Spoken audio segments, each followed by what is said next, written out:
Hey there. So glad you found your way to my channel. Can't sleep tonight? Don't worry, I'm here with you. Let's spend this time together with some quiet stories, real ones from real people all around the world.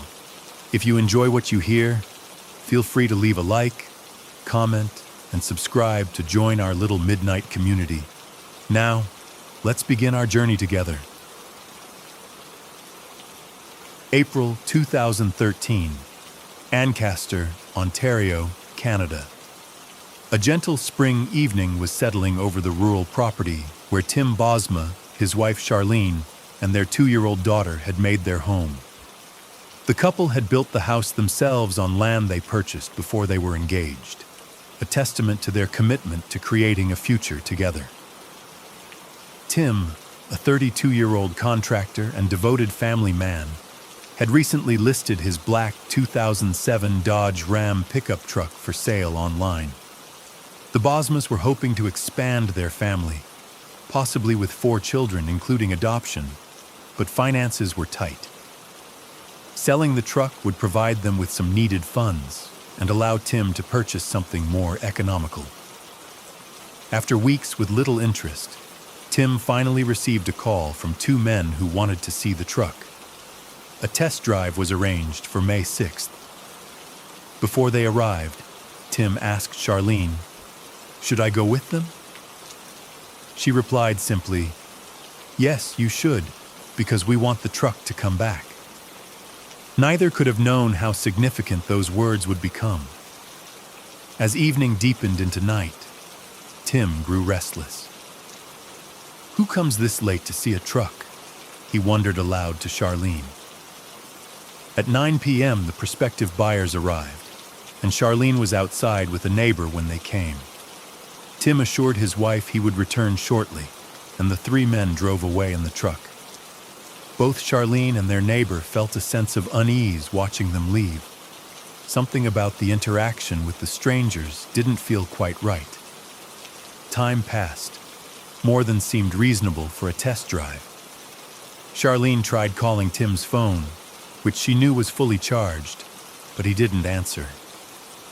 Growing increasingly concerned, she made the decision to call emergency services. When police arrived at their rural property, Charlene described the 2 men, both Caucasian and in their mid to late 20s. One was approximately 6 feet tall with a slim build, short brown hair, and wearing blue jeans with an orange long-sleeved shirt. The second man was noticeably shorter and thinner, wearing a red hooded sweatshirt pulled over his head. Charlene mentioned that she and her neighbor thought it strange that the men had arrived on foot, as their house was situated well away from main roads. The taller of the 2 had been polite and talkative, while the other remained silent, appearing to survey the surroundings with a shifty demeanor. The investigation began immediately, with police looking for Tim's black Dodge Ram. Within 24 hours, they had pursued over 300 leads and established a dedicated hotline for the case. The search intensified as hours turned into days with no sign of Tim or his truck. At a press conference, Charlene spoke with evident distress. "This is not like real life. This only happens on TV and in movies. Tim's world revolves around our daughter, and I know that she is number 1 in his mind right now. I ask and I beg and I plead to whoever has my husband to please let him go. Please drop him off somewhere. It was just a truck. You don't need him, but I do, and our daughter needs her daddy back." The investigation continued, with surveillance footage showing Tim's truck being followed by a smaller vehicle at 10:22 p.m. on the night of his disappearance. The image quality was insufficient to identify the license plate. Tim's mother also made a public appeal, saying her Mother's Day wish was simply to have her son home again. As the days passed, investigators received a crucial tip that would change the direction of the case. Someone came forward reporting they had encountered 2 men under very similar circumstances. Upon examination of phone records, they discovered Tim had been contacted using a burner phone under the name Lucas Bate. The same phone had been used to contact another man named Igor about his truck. Igor had allowed the two men to test drive his vehicle as well. During that drive, he noticed a distinctive tattoo on one man's wrist that read, "Ambition." Igor, who stood 6'1" and weighed 170 pounds, mentioned his military service during their conversation. When the man in the back seat asked what he had done in the army, Igor replied, "You don't want to know." The conversation abruptly ended, and the men returned his truck without pursuing the purchase further. This additional description, particularly the tattoo detail, provided investigators with a valuable lead. They searched booking photos of individuals with criminal records in the area and identified a potential suspect, 27-year-old Dellen Millard, who had previous charges for drug possession and driving while disqualified. Dellen Millard was the CEO of his family's aviation business, Millard Air Limited, which had been founded by his grandfather Carl in 1963 and later operated by Dellen's father Wayne until his death in November 2012. The company had experienced both success and challenges, filing for bankruptcy in the 1990s before recovering. The Millard family held a prestigious position in Ontario's aviation industry. From an early age, Dellen showed promise in aviation, becoming the youngest Canadian to pilot both a helicopter and an airplane solo on the same day at just 14 years old. As an only child, he received extensive privileges, private schools, expensive hobbies, and lavish holidays. His parents provided generously for him, and he wanted for nothing. As he matured, Dellen developed a fondness for high-risk activities, skydiving, off-road racing, and purchasing vehicles simply to damage them. Though he attempted various career paths, training as a chef, studying animation, taking photography courses, nothing sustained his interest. His family's financial stability meant he never needed to persevere through challenges. Despite having access to significant resources, Dellen engaged in criminal activities, apparently seeking the excitement they provided. With a group of associates, he orchestrated theft operations and was involved in various illegal activities. He spent his parents' money rapidly on extensive parties, drugs, and an array of possessions from modified vehicles to weapons. According to one acquaintance, "I think everything was a game to him. He was just so privileged." Following his father's passing in late 2012, Dellen assumed control of the family's assets. He repurposed the aircraft hangars to store weapons, stolen items, and drugs. He commissioned a friend to build an incinerator, claiming it was for a pet cremation business, and later ordered a larger mobile unit called the Eliminator, costing over $15,000. When police located Dellen and mentioned Tim's disappearance, he responded calmly, "I thought you were going to say that." They observed the tattoo Igor had described, but found no immediate evidence in his home. Nevertheless, surveillance was established as he represented their strongest lead.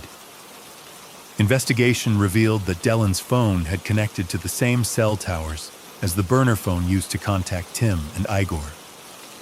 Officers observed him withdrawing substantial cash amounts and meeting with an individual matching the description of the second suspect. This person was identified as Mark Smuch, who also had an extensive criminal history, and surveillance was extended to include him.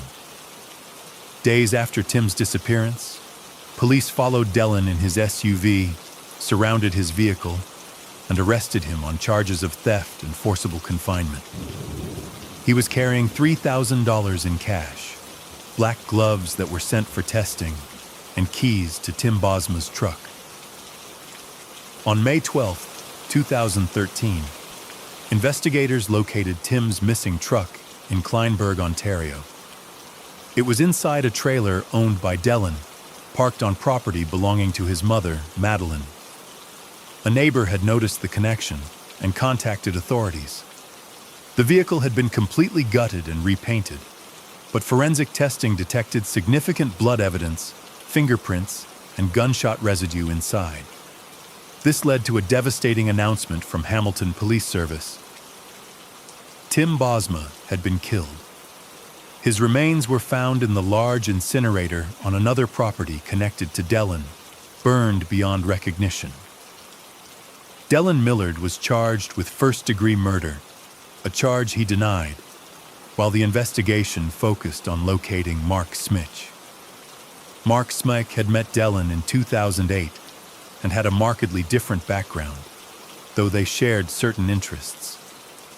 Beginning as Dellen's drug supplier, Mark gained his trust and became involved in various criminal enterprises. Dellen allowed Mark to perform construction work on his properties and often provided accommodation for Mark and his girlfriend Marlena. The black gloves found on Dellen contained DNA from himself, his girlfriend Christina, and Tim Bosma. Fingerprints from Tim's truck were also linked to Dellen.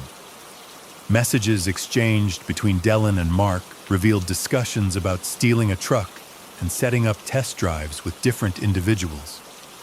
After several unsuccessful attempts in April, they discovered Tim's advertisement online. Investigators reconstructed the timeline of events. Dellen and Mark, both experienced criminals, had no intention of purchasing the truck, but planned to steal it. When they departed from Tim's residence, Dellen drove Tim's truck with Tim in the front passenger seat and Mark in the back. They stopped in a field where Tim was shot and killed. Dellen had previously parked a second vehicle there, which was captured on surveillance footage. CCTV recordings from the route to Dellen's airline hangar showed Tim's truck at 12:20 a.m. with what appeared to be heavy machinery, likely the incinerator attached to it. Footage from the hangar captured Dellen and Mark inside and then outside, where sparks were visible coming from the incinerator. They burned Tim's body, cleaned the truck, and exchanged its license plates with those from Dellen's SUV. The following morning, Dellen sent a group message to his employees instructing them not to come to work, something that had never occurred before. He quickly had the truck repainted and the glass repaired where bullets had shattered it. When employees returned, one recognized the vehicle from media coverage of Tim's disappearance and photographed it. Troubled by Charlene's public pleas, the employee contacted Crime Stoppers, but waited to disclose the truck's location until he felt others would be safe. He confronted Dellen, who denied any wrongdoing, claiming he had legitimately purchased the vehicle. This conversation apparently concerned Dellen, as on May 9th, he asked his girlfriend Christina to help move the truck to his mother's property using his trailer. They relocated the incinerator as well. Upon learning of Dellen's arrest, Mark contacted a mutual friend requesting assistance in disposing of drugs and weapons from Dellen's home. The friend agreed, but became uncomfortable after hearing a news report about Tim's disappearance and Dellen's arrest. Mark Smich was subsequently arrested and charged with first-degree murder. He pleaded not guilty. Dellen's girlfriend, 21-year-old Christina, was charged as an accessory after the fact. With Dellen in custody, investigators began examining 2 additional cases potentially connected to him. The first case revisited was the disappearance of Dellen's former girlfriend, Laura Babcock. 23-year-old Laura was described as free-spirited, with an outgoing, confident personality. She aspired to become an actress and maintained constant communication with friends and family through her phone. Laura and Dellen had been in a relationship from 2008 to 2009.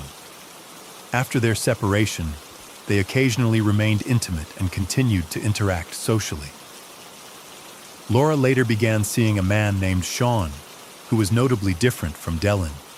reliable, calm, and hardworking. Meanwhile, Dellen started dating Christina, who reportedly was displeased about Dellen's ongoing communication with Laura. Laura and Sean eventually ended their relationship, but maintained a caring connection. He regularly checked on her welfare, purchased an iPad for her, and organized her 22nd birthday celebration, which Dellen and Christina attended. By summer 2012, Laura's circumstances had become increasingly unstable. She moved frequently, used substances, and occasionally worked as an escort to support herself financially. One evening, a woman named Jessica observed Laura exiting a taxi with luggage and a small dog. After watching her for about 15 minutes, Jessica approached and asked if she needed assistance. Laura mentioned having nowhere to stay, and Jessica invited her into her home. Laura initially declined to impose but accepted Jessica's offer to charge her phone. She then called a friend to collect her. Hours later, Jessica recalled a tall, disheveled man arriving at the door. The description did not match either Dellen or Mark. Jessica remembered feeling immediately uncomfortable when the man addressed Laura, saying, "Get your fucking shit and get in the car." Jessica insisted Laura remain with her, and Laura agreed. The following morning, Jessica awoke to find Laura had thoroughly cleaned her apartment as a gesture of gratitude. On June 30th, 2012, Jessica and Laura exchanged phone numbers, embraced, and said goodbye. Jessica invited her to return for the remaining items, including sunglasses left on the kitchen counter, but Laura never returned. A month passed without anyone hearing from Laura. When reported missing, the investigation unfortunately did not progress significantly. No statements were collected from individuals in her life. She had disappeared without any trace, no activity on her bank account or phone. Sean was deeply concerned and, knowing Laura and Dellen had been in frequent communication before her disappearance, questioned Dellen about her whereabouts.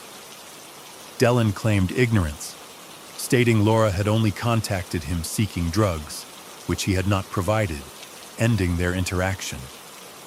He coldly told Sean he should have no reasonable expectation of finding her.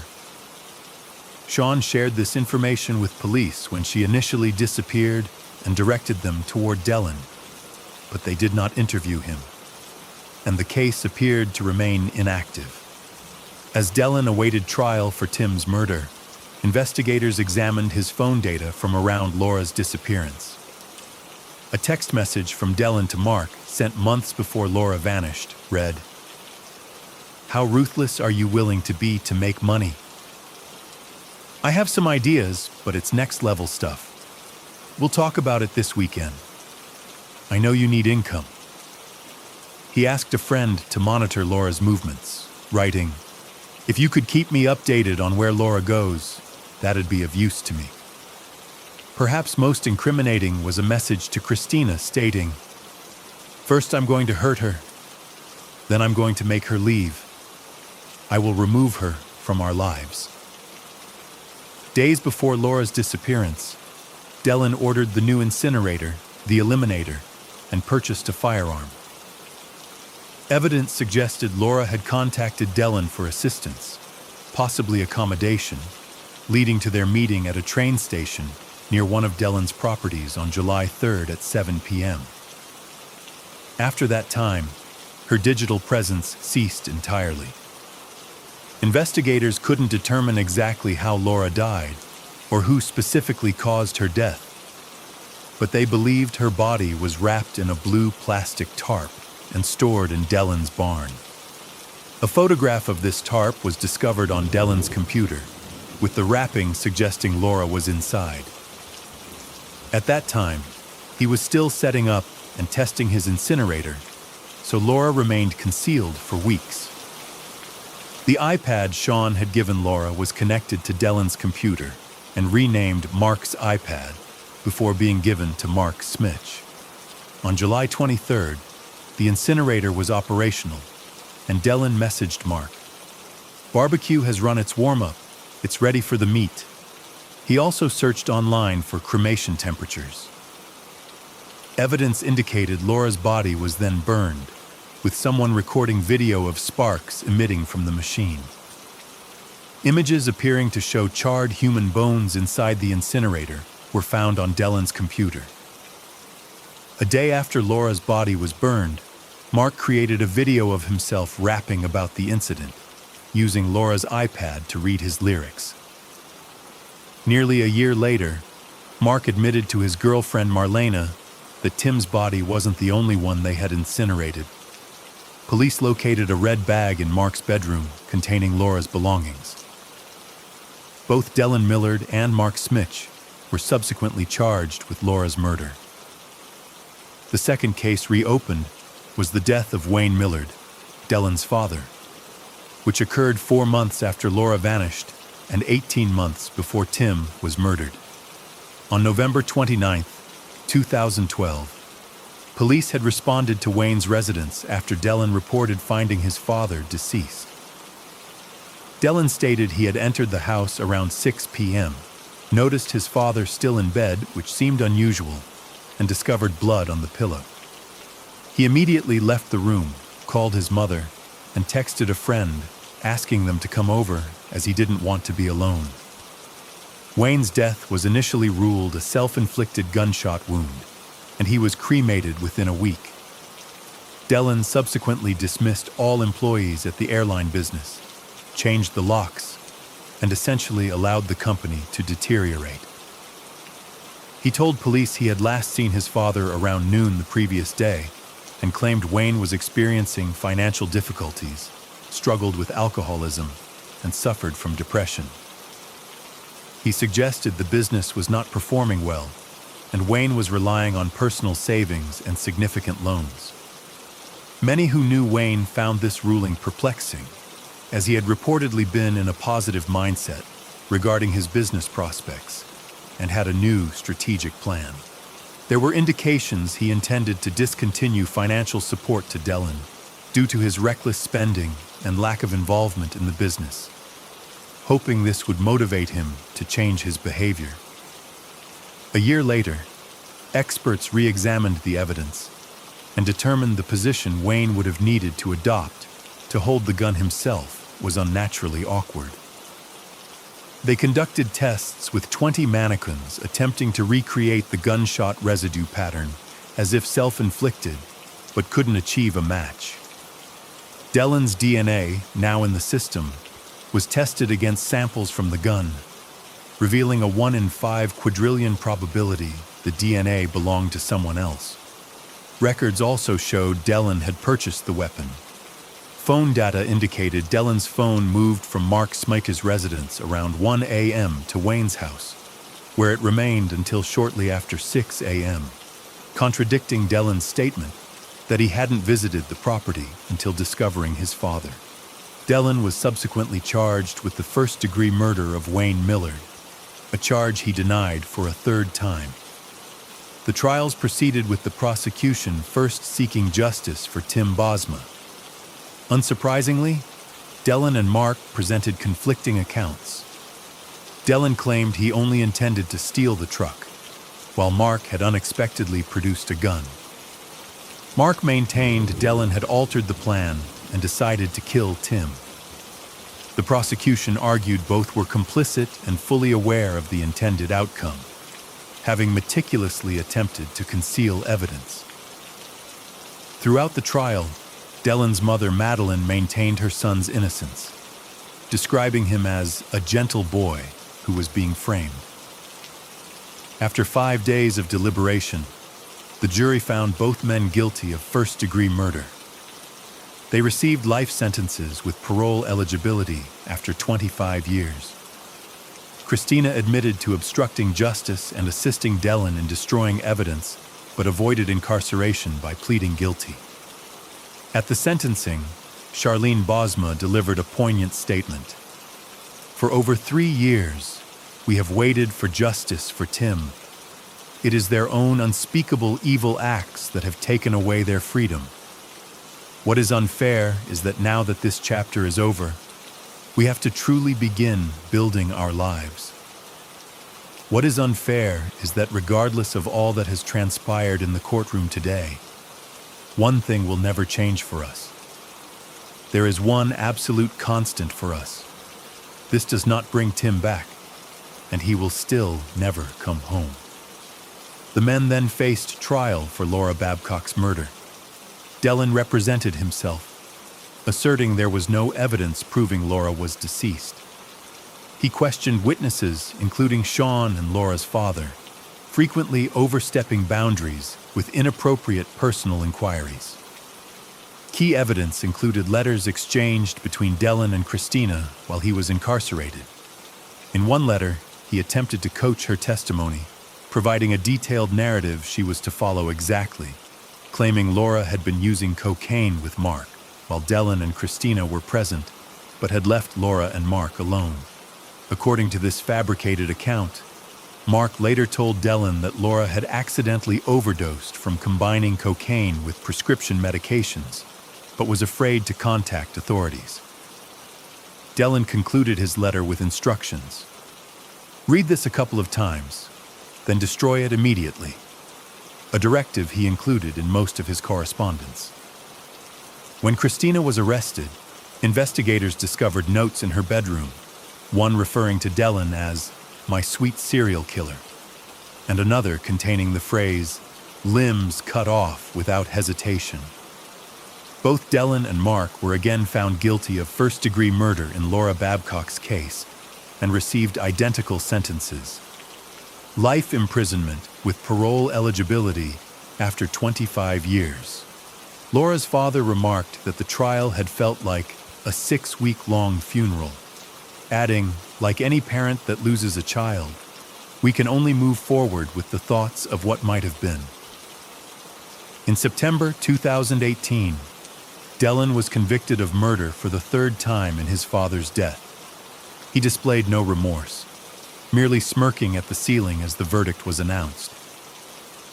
He received an additional 25-year sentence, extending his parole ineligibility to 75 years, the longest such period ever imposed in Ontario. This meant he would be 102 years old before becoming eligible for parole consideration.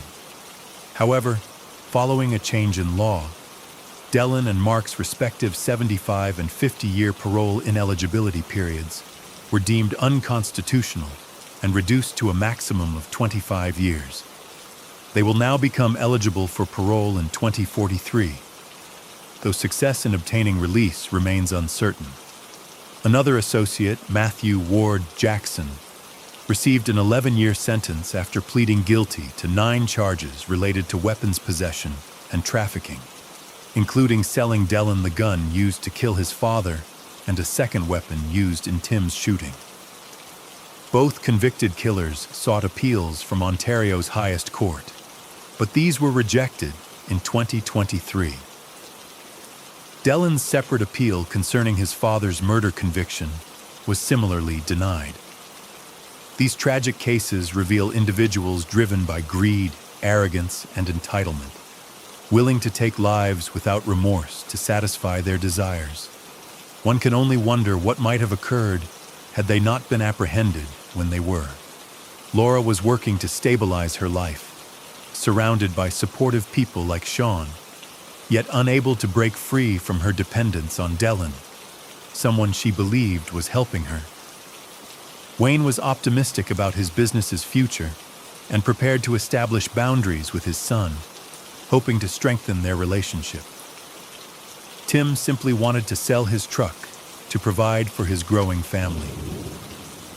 The senselessness of these crimes leaves us with a profound sense of loss for the victims and their loved ones, whose lives were forever altered by acts of cold, callous selfishness. On a warm summer day in July 2013, in the quiet community of Rowan County, North Carolina, a young man named Jamie Parsons and his uncle Scott walked into the local police station. They weren't there to report a recent disappearance, but rather one that had remained unreported for an extended period of time Jamie was there to file a missing person report for his younger sister, Erica Parsons, who had not been seen by family members since November 2011, almost 2 years earlier. Erica Lynn Parsons was born on February 24, 1998, to her biological mother, Carolyn Parsons. Shortly after her birth, Erica was adopted by her aunt and uncle Casey and Sandy Parsons, who were also the parents of Jamie and several other children. The circumstances surrounding this adoption would later become relevant to the investigation that followed. When Jamie spoke with the officers that day, he described a concerning situation. He explained that he had asked his parents about Erica's whereabouts and why she was no longer living at their home on Miller Chapel Road. Casey and Sandy had told him they had taken Erica to Asheville to live with her biological grandmother, a woman they referred to as Irene Goodman, or Nan. As Jamie continued his conversation with law enforcement, he painted a troubling picture of Erica's life in their household. According to Jamie, both Casey and Sandy had subjected Erica to consistent physical and mental abuse throughout her time with them. Even more concerning to investigators was the revelation that despite Erica's absence from the home, Sandy and Casey had continued to receive financial benefits on her behalf, approximately $600 monthly. The next natural step for investigators was to speak directly with Casey and Sandy Parsons. When questioned, the couple firmly denied the allegations of abuse made by their son. They explained that Jamie had been asked to leave their home following a disagreement with Casey and suggested he had fabricated the abuse claims out of resentment. They maintained that in 2011, they had indeed taken Erica to live with her biological grandmother in Asheville. When asked for details about this arrangement, Casey claimed she had connected with Nan Goodman through Facebook, but was unable to provide investigators with current contact information or access to the Facebook communications. She couldn't even show them the Facebook profile of the woman who was supposedly caring for her adopted daughter. As investigators began to look more deeply into the grandmother's story, the narrative began to unravel.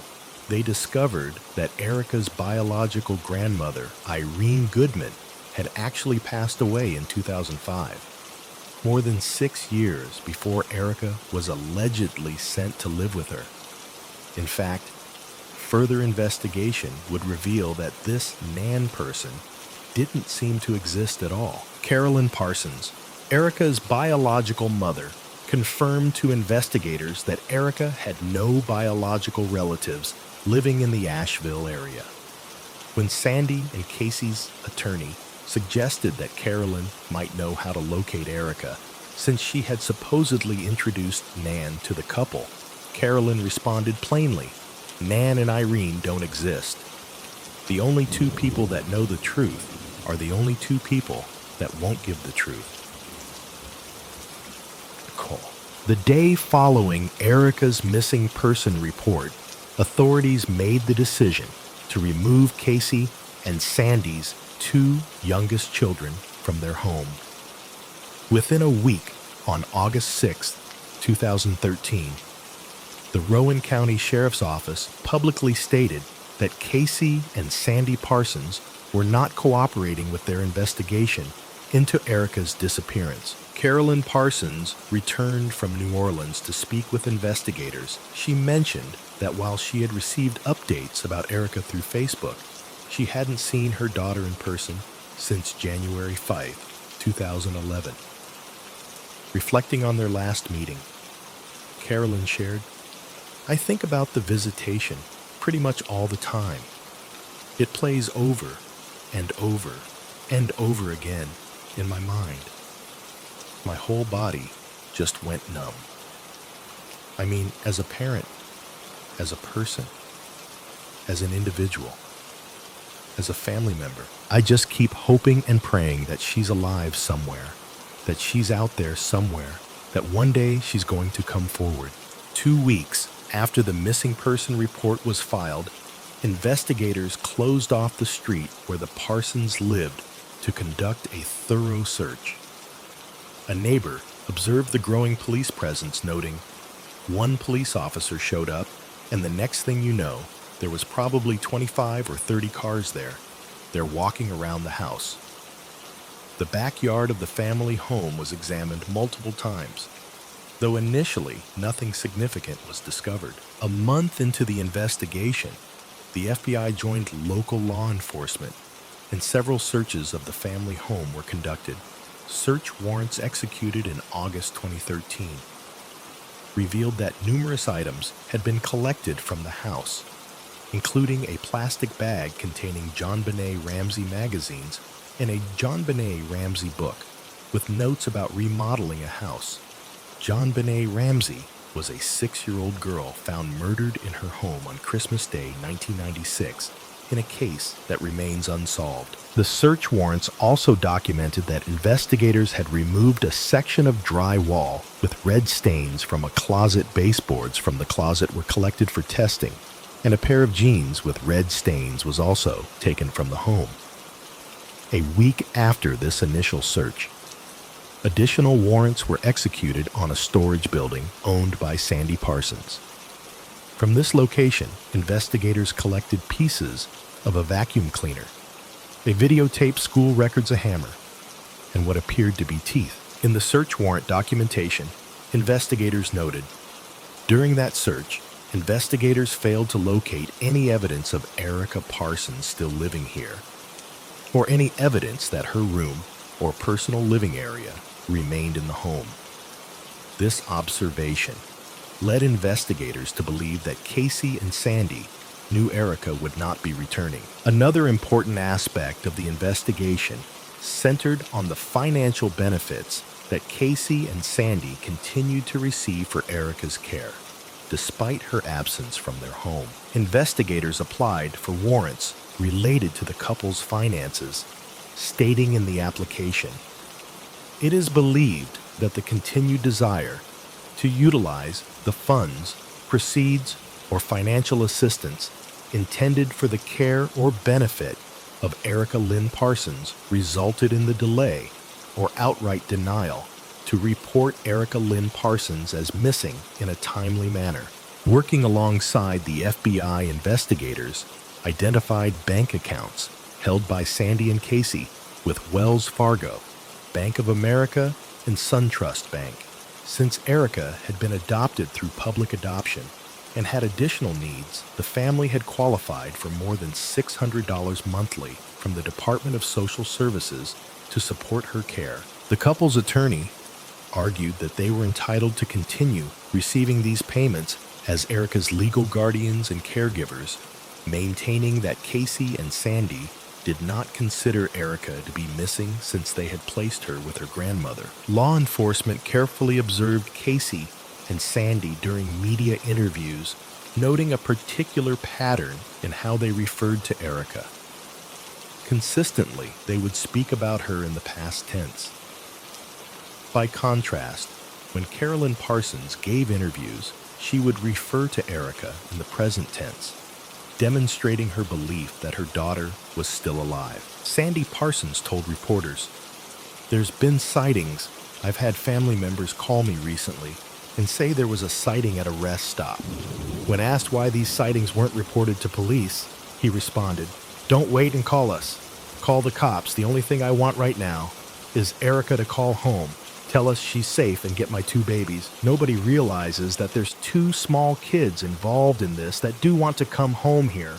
Casey and Sandy fought to regain custody of their 2 youngest children who had been removed from their home after Erica was reported missing. A judge would ultimately decide if the children would be allowed to return to their parents' care. During the investigation, it was discovered that the Department of Social Services had previously investigated allegations of abuse toward Erica in March 2002.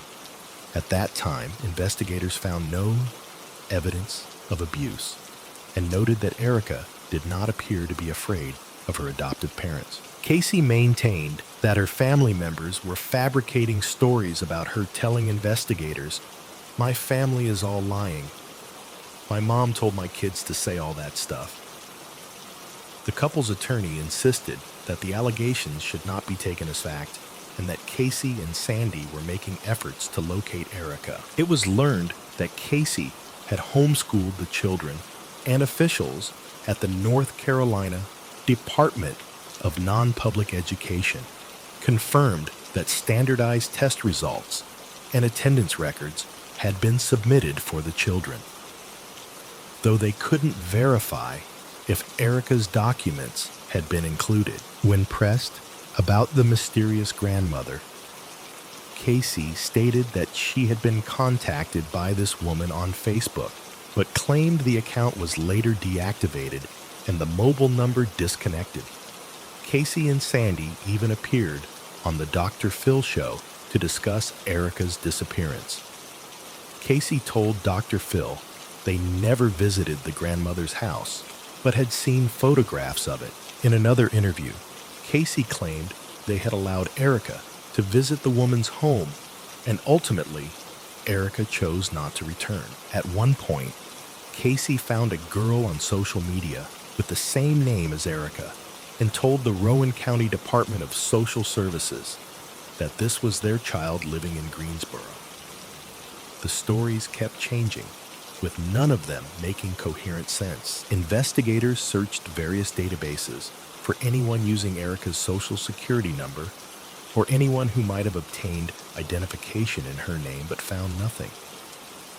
According to Casey, Erica had met with her biological mother, Carolyn, at a Whataburger restaurant in 2011, after which Casey claimed Erica no longer wanted contact with Carolyn. The community was deeply affected by Erica's disappearance. On August 23, 2013, neighbors held a vigil outside the Parsons home, praying for positive news about Erica. Billboards with her photo were displayed throughout the area. The day after Casey and Sandy were interviewed by the FBI on August 26th, they packed up and moved away from the area, reportedly to escape the intense media attention. Carolyn organized multiple vigils for her daughter, explaining, "I figure the more places we have vigils, the more we can get Erica's name story and face out there." On January 16, 2014, a judge ruled that the children who had been removed from Casey and Sandy's home would not be returned to their care, but would instead stay with a relative. As the investigation continued without solid evidence of Erica's whereabouts, the FBI offered a $25,000 reward on January 30th, 2014. In addition to the reward already offered by the Rowan County Sheriff's Office, Sheriff Orton announced that Prevent Child Abuse, Rowan had contributed an additional $5,000 to the reward. Nearly a year after Erica was reported missing, federal agents arrested Casey and Sandy Parsons in Fayetteville, North Carolina.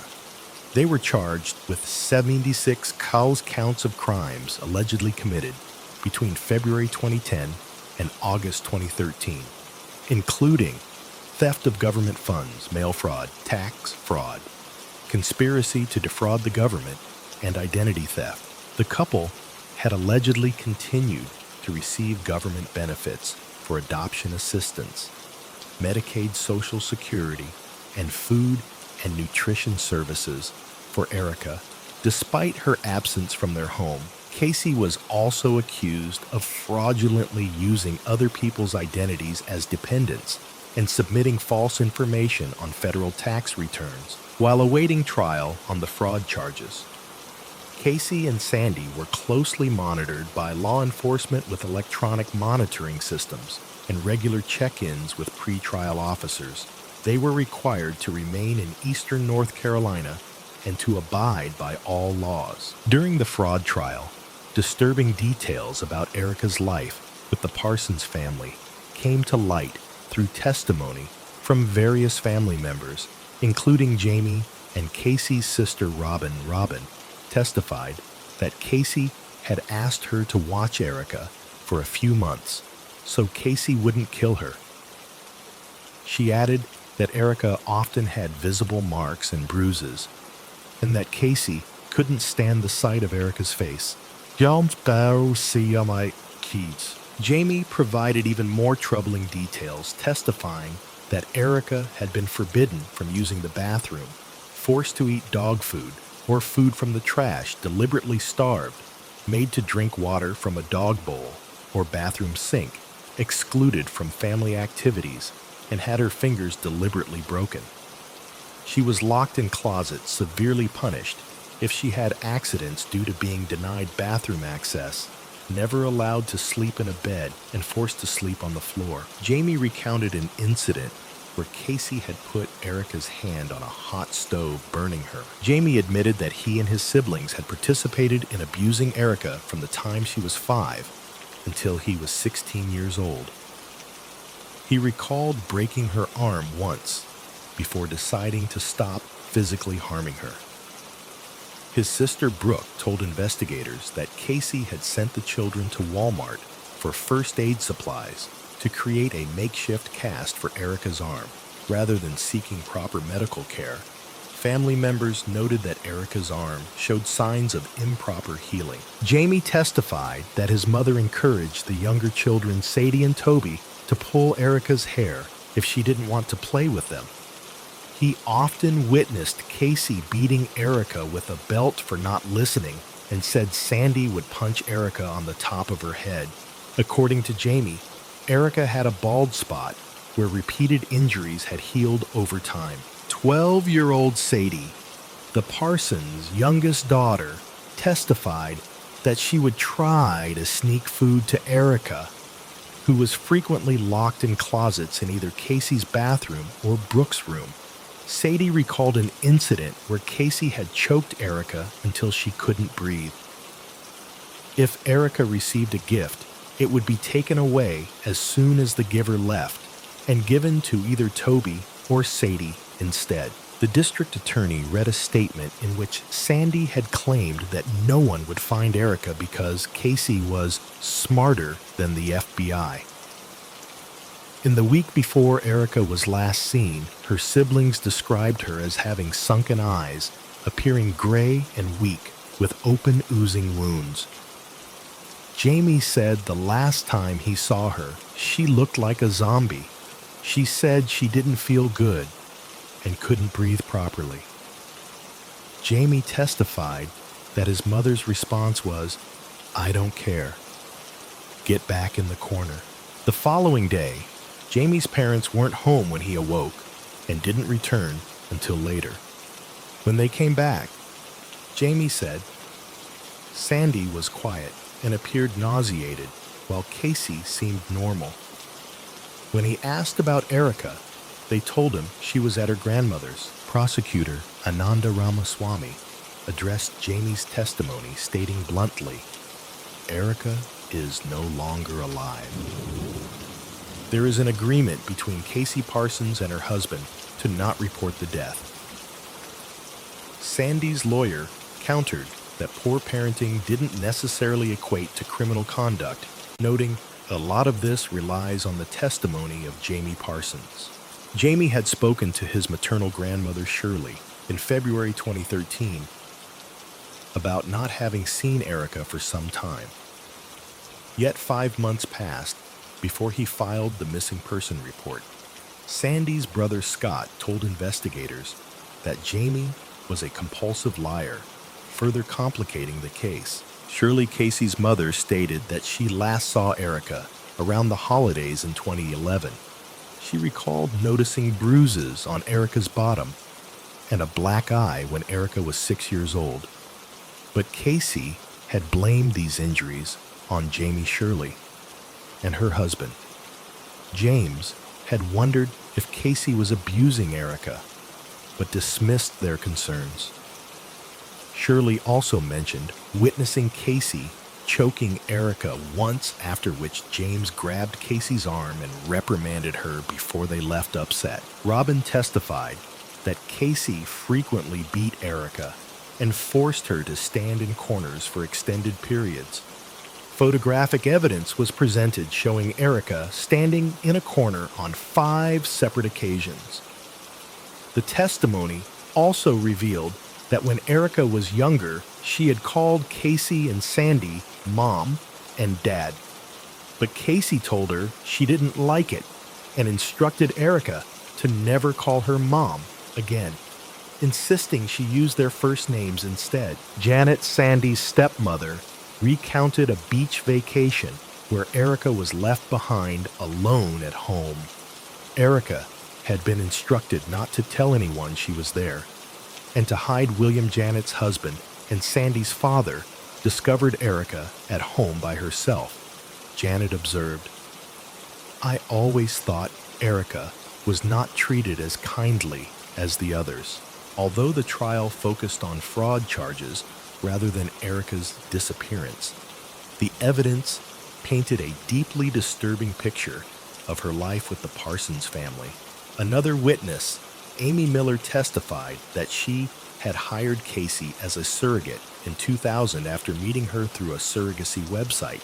Amy had been impressed by Casey, stating, "She just seemed like the perfect person to carry our baby. She just seemed very wholesome, very down to earth, very religious." The fact that she adopted Erica to keep her in the family, I thought that was admirable. Amy agreed to pay Casey $10,000 in monthly installments, which Casey requested be donated to her church as charitable contributions. However, Casey also mentioned needing a washer and dryer, so the payments went directly to her. Casey later told Amy that the baby she was carrying had died, changed her contact information, and told Amy, "I needed to get a life. I had no business having a child." In reality, the baby had been born healthy, and the Parsons attempted to sell the infant to Robin for $10,000, claiming the Millers no longer wanted the child.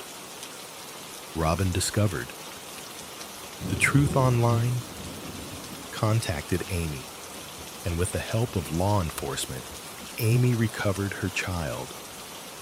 Amy described how Casey transformed from a loving, kind woman to a terrible, vicious person, adding, "I just know how manipulating they are. I know what they put my family through, which was just pure hell." Casey eventually pleaded guilty to 5 counts of mail fraud, 1 count of aggravated identity theft, 1 count of conspiracy to defraud the government, 4 counts of wire fraud, and 4 counts of aiding in the preparation of a false tax return. She received a sentence of 120 months in prison, 3 years of supervised release, $41, 8 in restitution, and a special assessment of $1,500. Sandy was later found guilty of 20 counts of theft of government funds, 20 counts of mail fraud, 1 count of aggravated identity theft, 1 count of false statement to a government agency, and 1 count of conspiracy to defraud the government. After deliberating for less than 5 hours, the jury convicted him on all 43 counts. He was sentenced to 96 months in prison, 3 years of supervised release, $14,062 in restitution, and a special assessment of $4,300. In his sentencing remarks, the judge emphasized that the evidence strongly suggested Erica was no longer alive, telling Casey, "You and your husband did something horrible with her. I have sentenced close to 1,000 people. I can't think of a case that has troubled me more. You embraced a plan to get rid of her. You covered up your evil act. You are morally bankrupt."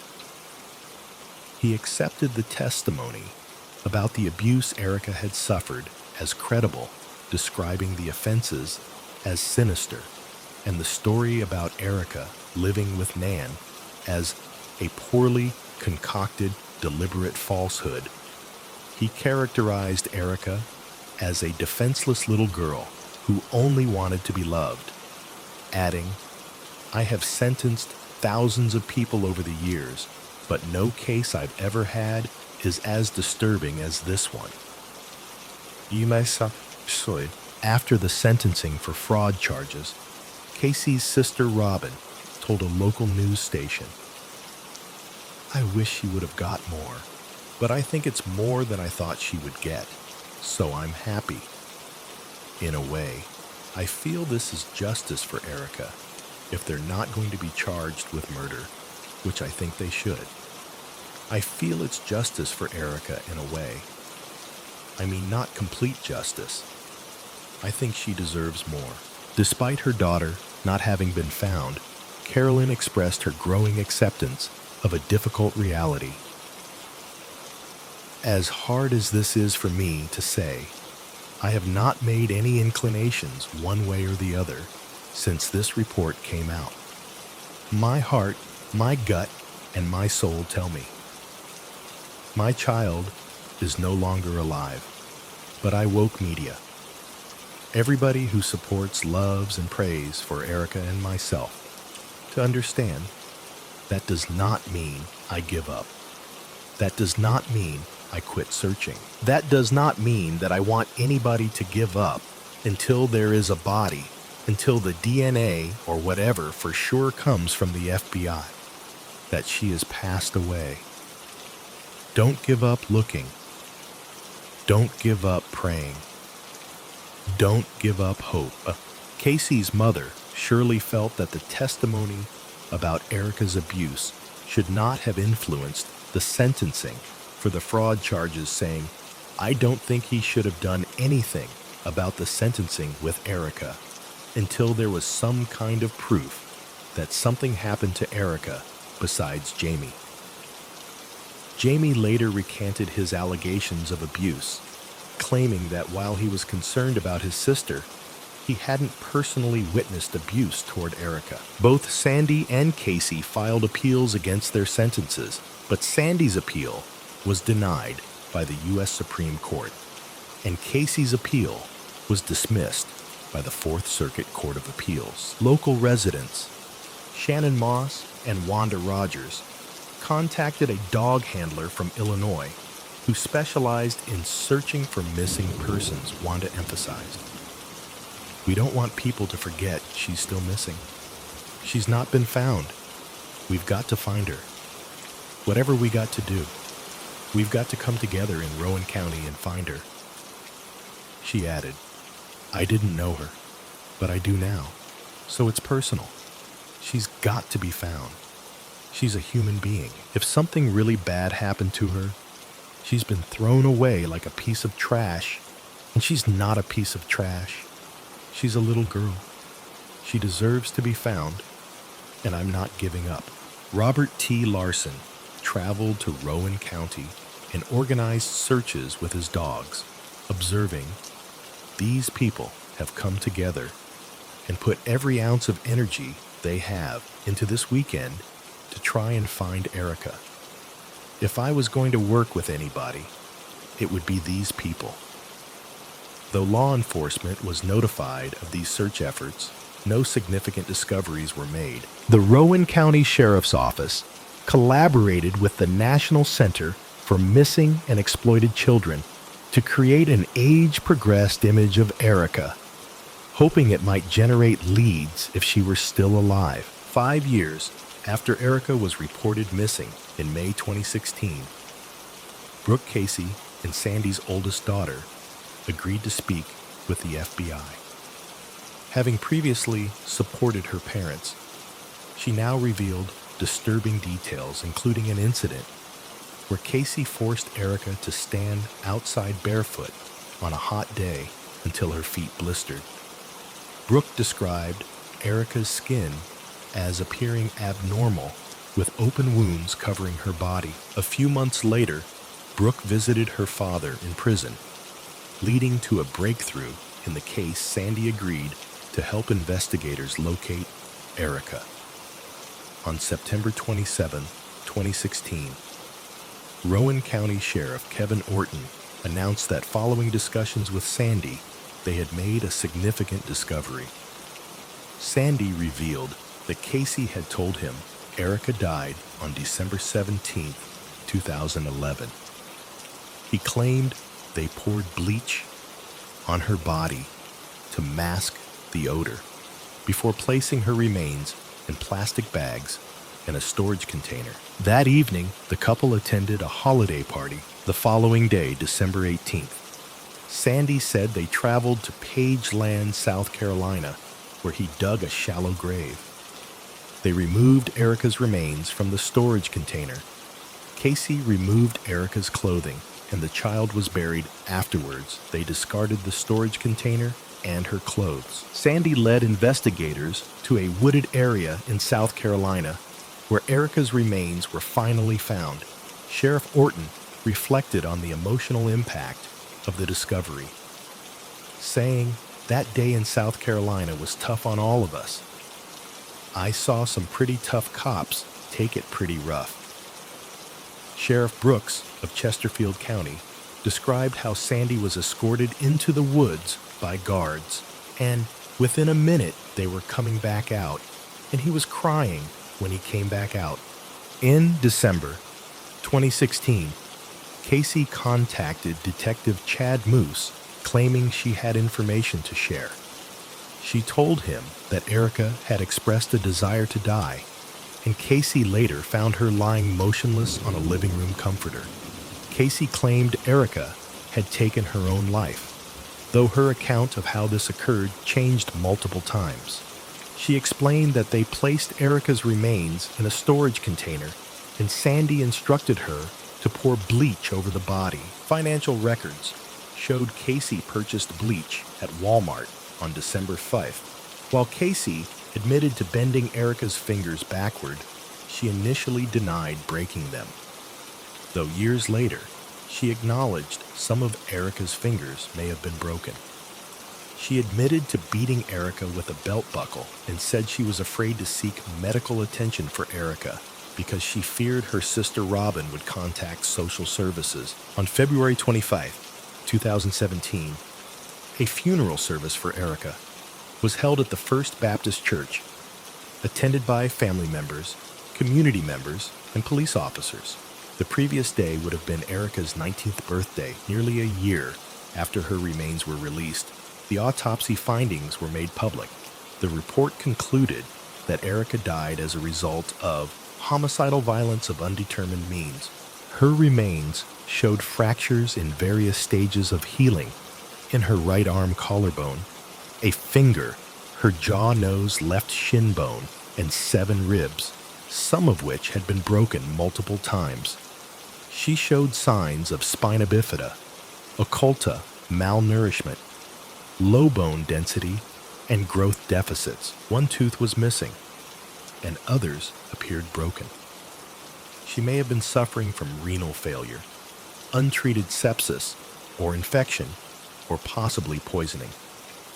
The medical examiner noted, given the history of physical abuse and the signs of physical abuse present at autopsy, we cannot exclude the possibility of a terminal blunt force injury, suffocation, or strangulation. The report also indicated that her body had been dismembered. On February 20th, 2018, Sheriff Kevin Orton announced that Sandy and Casey Parsons would be charged with first-degree murder, felony child abuse inflicting serious injury, felony concealment of death, and felony obstruction of justice. The indictment stated that Casey and Sandy did knowingly and willfully dismember and destroy human remains of Erica Lynn Parsons by any means, including removing body parts and otherwise obliterating any portion thereof. Sheriff Orton reflected on the emotional weight of the case, saying, "It weighed on everybody. I've been here 30 years, and some of my investigators have been here a long time, and we felt like if we did not find her and get these folks charged eventually, then we were failures in our whole career. This case has weighed on us pretty heavy." He expressed satisfaction that the charges were filed in time for what would have been Erica's 20th birthday. On Erica's 21st birthday, her biological family gathered at her grave in China Grove. Carolyn expressed how different this milestone felt, saying, "I should be getting off work, going home, getting dressed, taking my sister out for her very first drink." She added, "The fact that a court date was set for Casey, even though it's in 2020, has a huge impact on how I feel about things being done." Carolyn acknowledged, finding some comfort in knowing that the two main family members are sitting where they deserve to be. "I hope for the rest of their lives." The community continued to remember Erica, with one supporter noting, "Erica is everybody's angel. Erica is everybody's story." Erica's story had traveled across the nation, touching people who had never met her. Carolyn initially wanted the Parsons to face capital punishment, but later changed her mind, preferring that they spend the rest of their lives in prison. She described them as evil and called them monsters. On August 2nd, 2019, Casey Parsons pleaded guilty to charges of first-degree murder and felony child abuse. She was sentenced to life in prison without the possibility of parole. In court, she offered an apology, saying, "I can't tell you why. I don't know why I did stuff I did. I'm sorry." She admitted that family members had tried to help her with Erica, but she had pushed them away, saying, "My parents and my sister reached out to me numerous times to help me. I pushed them back. I would lie constantly to them." In addition to the life sentence for murder, Casey received consecutive sentences for felony concealment of death felony, child abuse inflicting serious bodily harm, and felony obstruction of justice totaling an additional 23 years. Carolyn responded to the sentencing saying, "I've said all along that Casey deserves life in prison versus the death sentence.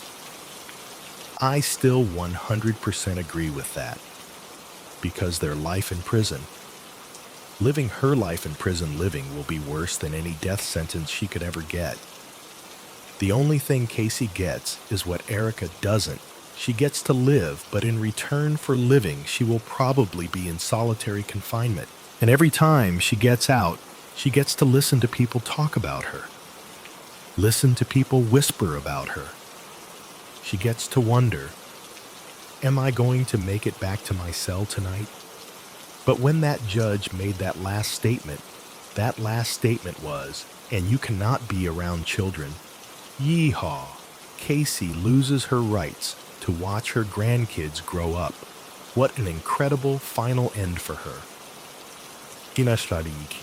4 months after Casey's plea, Sandy also pleaded guilty to obstruction of justice, child abuse, concealment of death, and second-degree murder for his role in Erica's death. He was sentenced to a minimum of 33 years in prison and will be 82 years old when first eligible for parole. In court, Sandy expressed remorse, saying, "People might forgive me. I know God has. But I'll never forgive myself. I turned a blind eye to things Erica was going through, and I failed her." His attorneys argued that Sandy was manipulated and controlled by Casey, claiming it was primarily Casey who committed the abuse against Erica, and that Sandy's role was significantly less severe. They requested leniency in sentencing, but the judge sentenced Sandy to a maximum of 43 years. Carolyn was present in court and addressed Sandy directly, telling him, "I stand by what I have said from day one, which is, I used to love you now. I hate you." And he got to hear that today. She later described Sandy's sentence as a slap on the wrist, emphasizing that he had made his own choices and that family members could have intervened when they observed signs of abuse after years of dedicated work by numerous law enforcement agencies, thousands of hours of investigation, extensive searches, and hundreds of witness interviews. The case of Erica Parsons was finally closed.